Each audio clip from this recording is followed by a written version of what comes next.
이런 인상이 좀 강한데 그런 것보다는 보편 타당성이라고 부르는 것에 대한 문제 제기로서 그 상대적인 자율성, 상대적인 진실에 대해서 계속해서 논의를 진행 그런 관점에서 이제 간디 사상을 오늘날의 문맥에서 좀 읽어내고 계시는 것 같은데 오늘 박홍규 선생님 모시고 좋은 이야기들을 좀 많이 교환할 수 있었으면 좋겠습니다.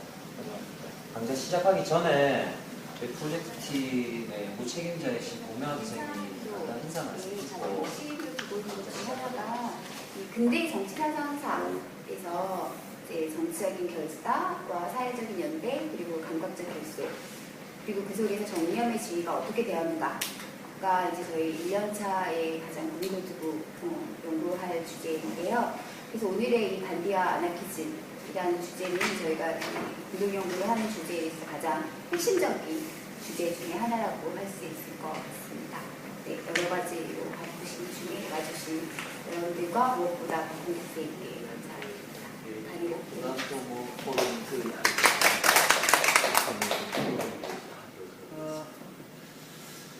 아까 필런 선생님께서 간디와 아나키즘이 연결되는지 잘 모르겠다는 표현이 아니고 좀 잘 얘기되지 않는 그런 관계다라는 말씀이죠.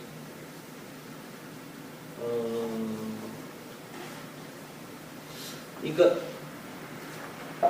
일반적으로 아나키즘 얘기를 할 때는 간디를 아나키스트나 또는 인도의 아나키즘 이런 식으로 아나키즘의 한 영역으로 얘기하는 경우는 거의 없는 것 같습니다. 서양 사람들의 경우에는.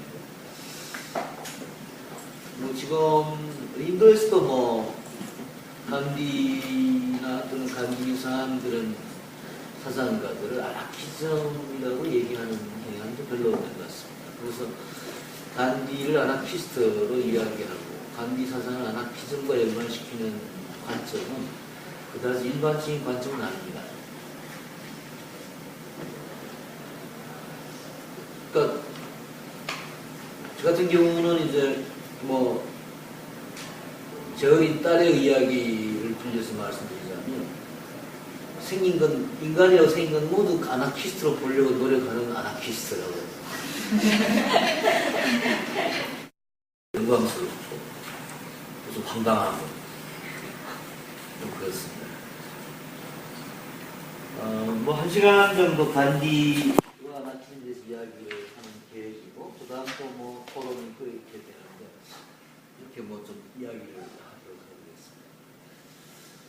아까 필런 선생님께서 간디와 아나키즘이 연결되는지 잘 모르겠다는 표현이 아니고 좀 잘 얘기되지 않는 그런 관계다라는 말씀이죠.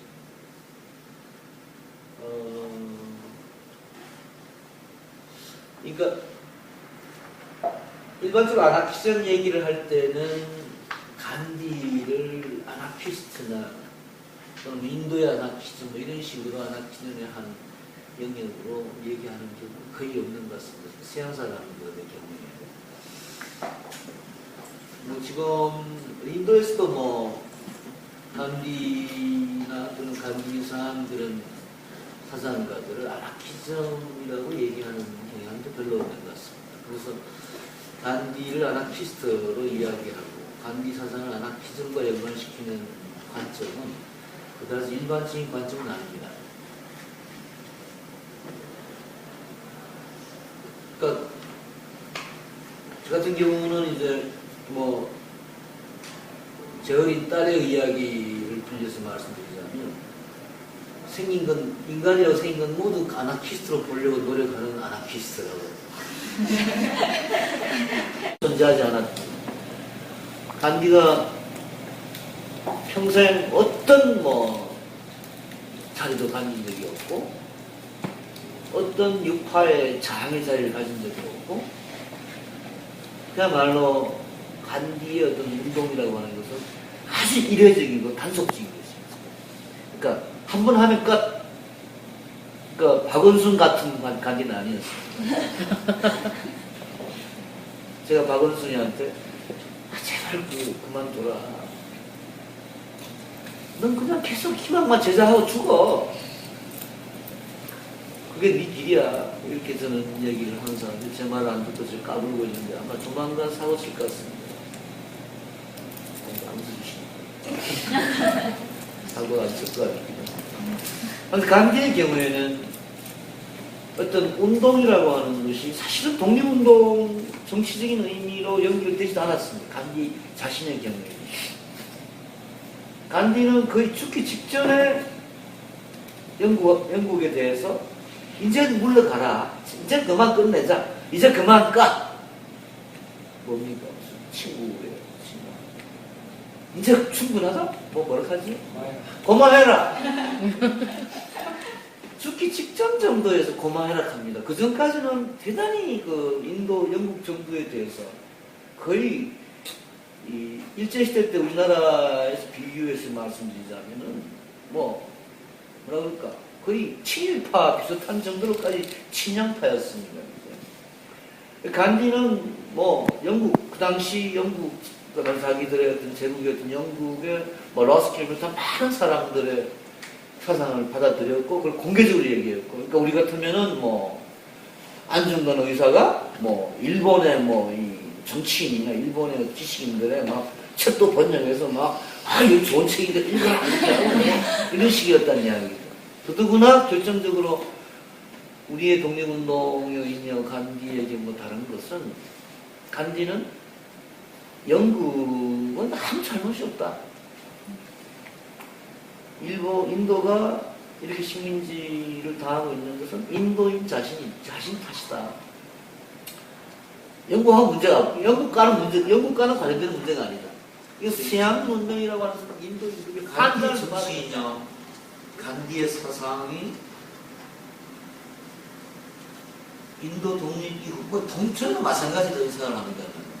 독립 이후에 독립 이후 지금까지 간디의 정치 사상이 인도의 현실 정치에 반영이 되었는가? 전혀 반영이 안 되었다고 저는 생각합니다. 반영이 가졌다. 그래서 간디 사상은 철저히 거부당했다. 해방 후에는 물론 해방 전에도 사실은 거부당했다. 근데 왜 간디가 그렇게 인도의 국가가 됐는가? 근데 적어도 한 1930년대 시작해서 40년대까지 간디가 인도에서 독립운동을 한 기간은 굉장히 짧습니다. 사실 뭐 그 전에 물론 남아연방에서 지금 남아연방 그 당시에는 아직까지 남아연방이 아니었습니다. 이 남아프리카 지역에서 한 20년 활동하면서 그 엄밀한 의미에서 독립운동이 하기 힘들고 일종의 변호사로서의 인권 활동이라고 할 수가 있습니다. 서 있지만 간디의 정치 이념, 간디의 사상이 인도 독립 이후, 뭐 동천도 마찬가지로 생각을 합니다. 독립 이후에 독립 이후 지금까지 간디의 정치 사상이 인도의 현실 정치에 반영이 되었는가? 전혀 반영이 안 되었다고 저는 생각합니다. 반영이 가졌다. 그래서 간디 사상은 철저히 거부당했다. 해방 후에는 물론 해방 전에도 사실은 거부당했다. 근데 왜 간디가 그렇게 인도의 국가가 됐는가? 근데 적어도 한 1930년대 시작해서 40년대까지 간디가 인도에서 독립운동을 한 기간은 굉장히 짧습니다. 사실 뭐 그 전에 물론 남아연방에서 지금 남아연방 그 당시에는 아직까지 남아연방이 아니었습니다. 이 남아프리카 지역에서 한 20년 활동하면서 그 엄밀한 의미에서 독립운동을 하기 힘들고 일종의 변호사로서의 그래도 불구하고 간디는 한 20년 동안 중요한 그 독립운동의 사건마다의 핵심으로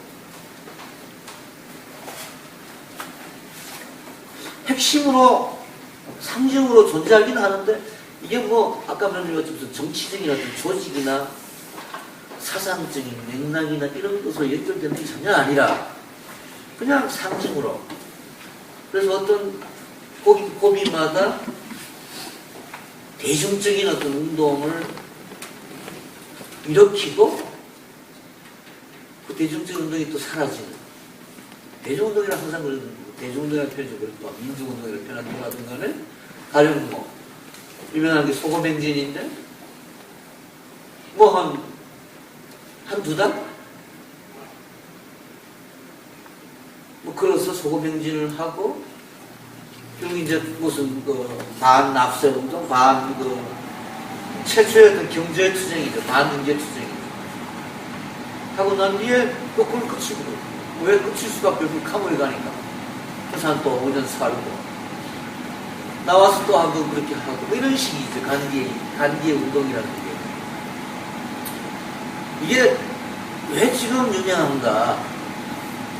아마도 간디는 조선의 독립운동가들에게는 별로 관심이 없어서 추구한 바가 없습니다. 당대에 이제 30년대 후반, 40년대 초반에 나치의 탄압을 받았던 유대인들이나 이런 사람들에게 집단한 충고를 해요. 나처럼 비폭력 저항을 해라.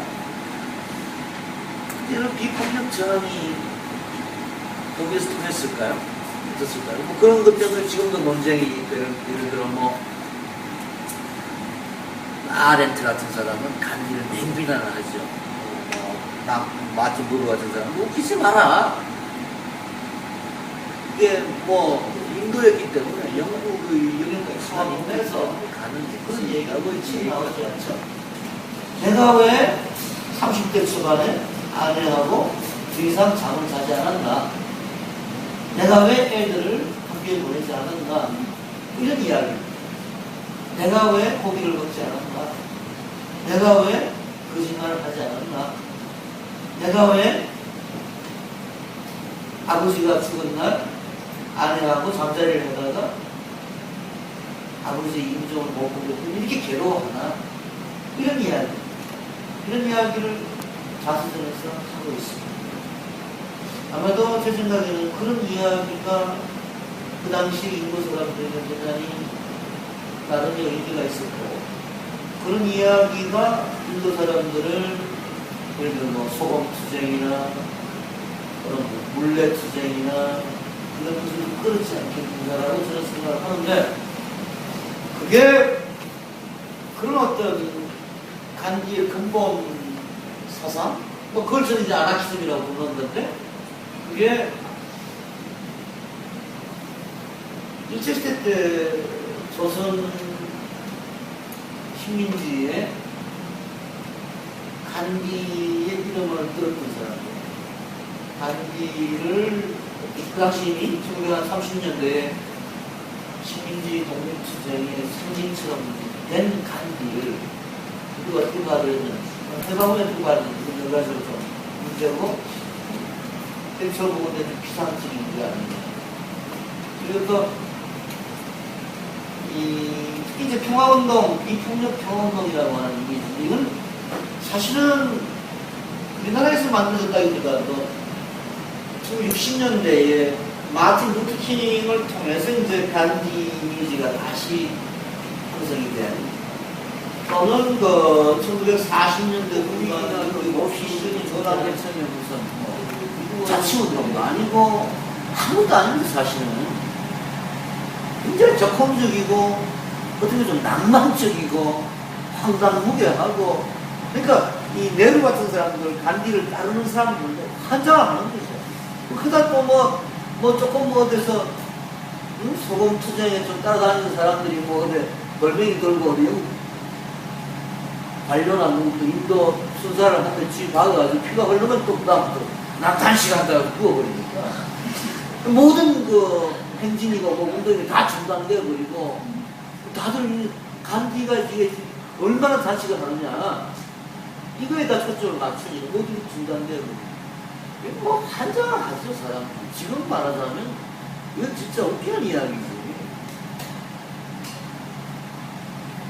그런데 간디가 자기는 그런 뭐 비폭력 투쟁을 한다고 하면서도 이 비폭력 투쟁이라고 하는 것에 이 뭐랄까요 원칙은 나름대로 굉장히 철저히 지켜 나갔고 좀 복잡한 이야기가 많습니다만 또 하나 이 비폭력 투쟁과 함께 벌어지는 그러니까 실제로 인도 독립운동가 전체를 볼 때는 단기 비폭력 투쟁이라는 굉장히 상징적인 몇 가지 사건을 거치고 나머지 뭐 이 우리나라 역사에도 있듯이 뭐 의병 투쟁이다, 무장 투쟁이다, 뭐 도둑놈들이다, 뭐 산적이다, 뭐 하여튼 별별 종류의 그 단기 비폭력 투쟁이가 어느 정도였는가, 어느 정도를 의미했는가에 대해서 지금도 많은 논의가 있는 것 같습니다. 저는 간디는 그냥 말만 비폭력 투쟁이 아니었을까라고 저는 생각을 하고 있습니다. 어쩌면 일종의 명분으로서의 비폭력 투쟁 같은 걸 주장을 했고 실질적으로 폭력 투쟁 같은 것을 자기가 주도하진 않았지만 어느 정도는 필요하다라고 받지 않을까. 이게 제 자신의 평가인데 여사히 그런 평가가 인도에서 나오고 있는데 그런 이야기가 나오는 이유 중에 하나는 역시 그 사회주의자들이나 또는 뭐 최근에 등장하는 스파르탄 연구자들이나 이런 사람들이 간디의 어떤 그런 비폭력 투쟁 소극적인 그런 별 효용이 없는 독립운동으로 좀 비판하는 경향이 대응해서 간디가 원래 안 그랬어 라는 식으로 이제 좀 주장을 하는 간디 옹호론의 차원에서 나오고 있는 측면도 없잖아 있습니다. 그래서 뭐 그걸 뭐 어떻게 비폭력이다 폭력이다는 이야기는 한마디로 말씀드릴 수 없는데 아무튼 뭐 저는 생각하기에 간디 사상에서 비폭력의 문제는 그다지 중요한 핵심적인 문제는 아니라고 생각합니다.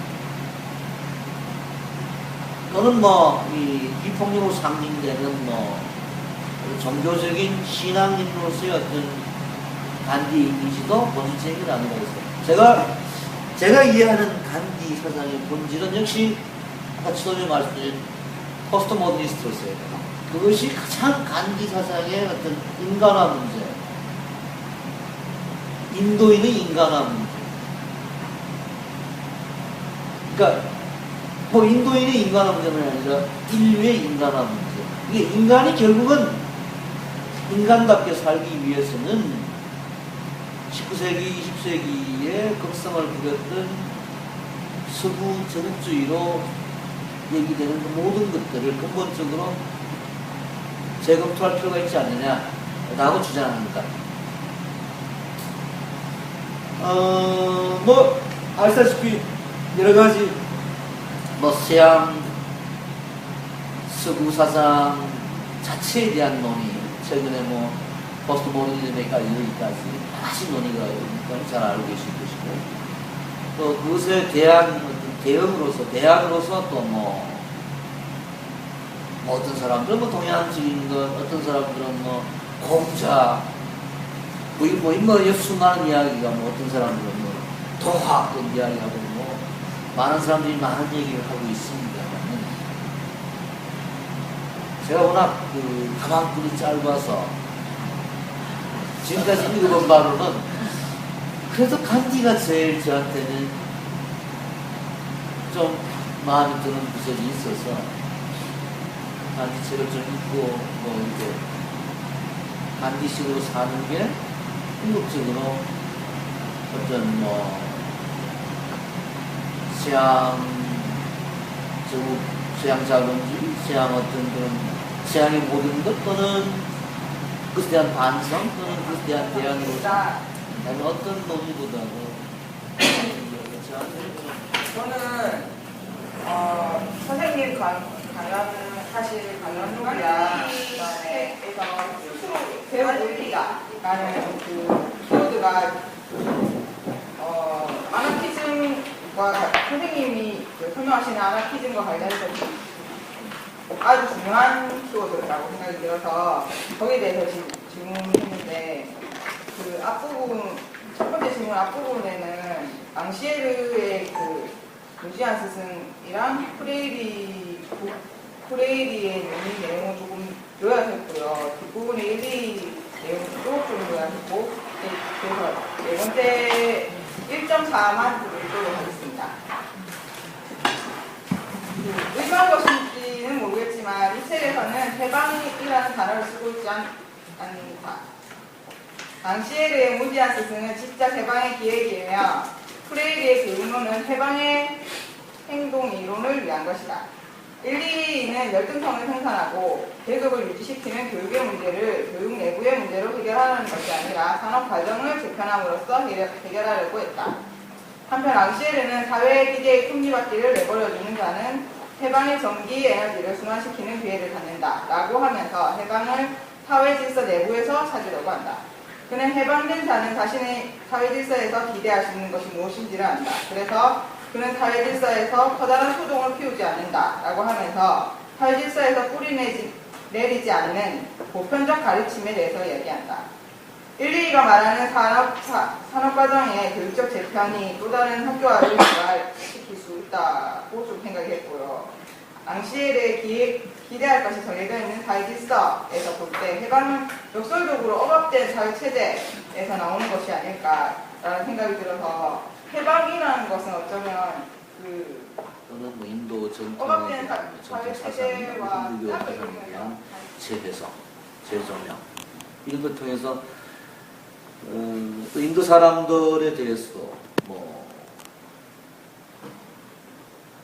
인도의 어떤 전통 생활 방식이나 어떤 가치관에 대해서 적극적인 긍정적인 평가를 한 부분도 있으면서도 대단히 또 소극적으로 부정적으로 비판한 거부한 샤티라든가 뭐 여러 가지 인도의 어떤 고유한 풍속이나 이런 데 대해서는 가차없이 또 비판했다.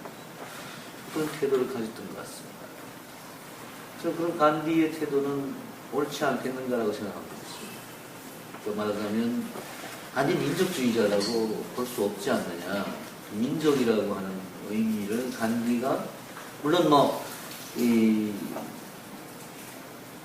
말하자면 인도의 마을 민주주의나 어떤 자급자족 경제나 어떤 고유한 그런 어떤 인간적 가치에 대해서는 서슴없이 자랑스럽게 수용하고 했지만 그렇지 않은 것에 대해서는 가차없이 비판했고 해서 우리가 보통 말하는 그런 민족주의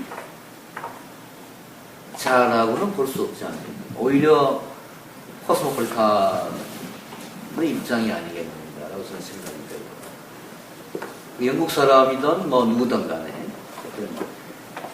자신이 생각하는 그런 가치 있는 삶, 뭘 함께하는 사람이라면은 또 민족이나 인종이나 이런 것을 가리지 않았던 사람이 아닐까라고 생각합니다. 1, 2도 마찬가지입니다만 사실 1, 2 같은 사람은 사이드도 그렇고 다들 일종의 경계인, 망명인, 무국적인 이런 입장을 취했던 사람들인데 그래서 저는 번역을 하는 것에 꼭 그렇게 연관시키고 싶은 생각은 없습니다. 번역은 대단히 기술적인 문제로 사실 아까 간디 자서전 번역한 거에 대해서 좀 송구스럽게 말씀을 양해를 드렸습니다만 이미 번역이 돼 있는 걸 다시 번역하는 것을 좀 대단히 싫어하고 그건 좀 기술적인 문제가 있어서 좀 60년대에 함스컨 선생이 번역한 책이기 때문에 지금 좀 여러 가지 좀 문제가 있다는 생각에서 다시 번역하면서 불과하고 그 밖에 1, 2나 사이드나 이런 사람들의 책을 번역한 이유는 역시 그것도 좀 기술적인 문제인데 기술적인 문제라기보다도 좀 권력 체계 이런 것으로 볼 때는 그야말로 반아나키적이지만 반면에 어떤 서민들의 농민들의 어떤 그런 지적 체계, 생활 양식 이런 걸로 볼 때는 대단히 아나키한 측면도 있는 아주 이중적인 구조가 한국 사회가 아닐까라는 생각을 저는 평소에 하고 있고 그래서 흔히들 국사교과서에서 말하는 당군일의 한국은 중앙집권국가였다라고 하는 이야기. 이 지적 세계 지식인들이나 어떤 정치, 경제, 사회, 문화의 권력을 갖고 있는 사람들에게는 우리 사회만큼 아나키한 사고가 빈약하고 또 아나키한 요소가 그런 어떤 여러 측면에 좀 결핍되어 있는 라는 생각을 저는 평소에 좀 하기, 특히 법. 여러분들 생각에 아나키즘이 법하고 대립된다. 아나키즘은 당연히 법을 무시하지 않느냐, 법을 부정하지 않느냐, 법이 없는 사회가 아나키 사회가 아니냐고 생각하실지 모르겠습니다. 아나키스트 중에 그렇게 얘기하는 사람은 아무도 없습니다. 간단히 말씀드리면 민중들의 삶 속에서 저절로 우러나와서 생겨나는 법이라고 하는 것은 인류 역사 태초부터 존재한 것이고, 그러니까 국가 권력이 강압적으로 강제하는, 억압하는 수단으로서의 법이 아니라 자치적인 삶을 조화롭게 영위하기 위한 기본적인 매개로서. 간단한 제 소개를 잠깐 하자면, 웹진 아지트 장수희쌤이랑 김가희 씨랑 함께 운영하고 있고, 선생님 말 좀 빌리면 소박한 자율의 매체 될 수도 있겠는데, 그런 거 운영하면서 들었던 생각들과 관련해서 질문 드리겠습니다. 아까 대안 얘기를 그만하자고 하셨는데, 또 다른 대안의 이야기가 될까 생각도 합니다. 읽자면, 간디는 구성원의 직접 행동이 가능하며 중앙 집권이 아니라 지방 분권, 국가가 아니라 사회인 사회를 구상하였다. 이는 개인의 자유로운 의지로 이루어지는 자율적인 삶이 실현 가능한 공간이기도 하다. 중앙 집중이 필요치 않은 최소한의 커뮤니티로서 이 공간은 다시 확장되고 이어져 국민국가가 아닌 더 큰 커뮤니티를 형성할 수 있을 것이다. 이를 마을이라도 짓고 불러도 좋을 것이다. 그러나 지금은 국민국가의 중앙 집중이 공고해지고 동시에 신자유주의 구조는 전 세계를 하나의 단위로 할 만큼 확장되고 있다. 이를 고려하는 동시에 그냥 뭐 시골에서 그냥 살면서 뭐 가능한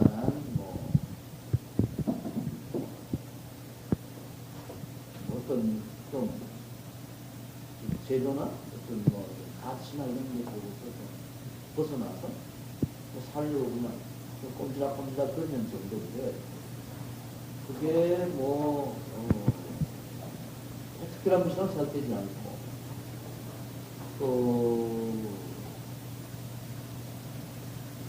그 대안의 어떤 역할을 할 것이냐에 대해서 그렇게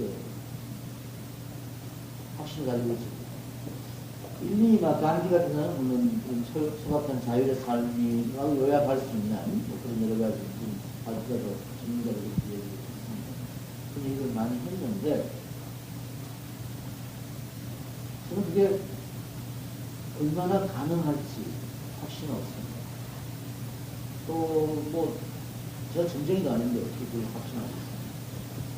다만 하나 그렇게 살 수 있을 것 같고 그렇게 사는 게 편하고 재밌기 때문에 살려고 노력하는데, 저도 소박하고 자유롭게 자치하며 자연스럽게 사는 삶이라고는 도저히 여러분들이 말씀드릴 수가 없습니다. 여전히 아마도 제도 중에서 제일 사악한 제도라고 믿어지지 않는 대학의 노예처럼 살고 있고, 부모를 얘기하라고 하지.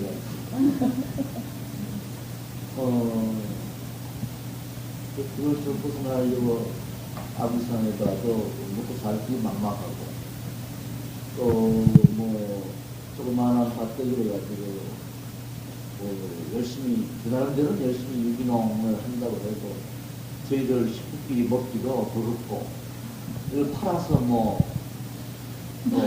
생존할 수 있는 그런 가능성이 전혀 없고,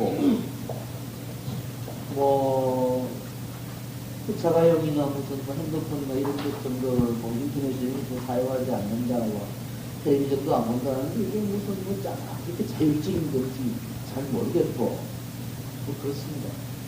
그래서 사실 하루하루가 대의하고 뭐 그 자신의 삶은 대단히 초라하고 부끄럽고 창피합니다. 그러나 그래도 뭐 그 정도라도 좀 하면서 가는 게 저한테는 좀 뭐 잊지 않게 사는 것보다는 좀 행복하고 그렇습니다. 사는 것에 대해서 드릴 말씀은 없습니다.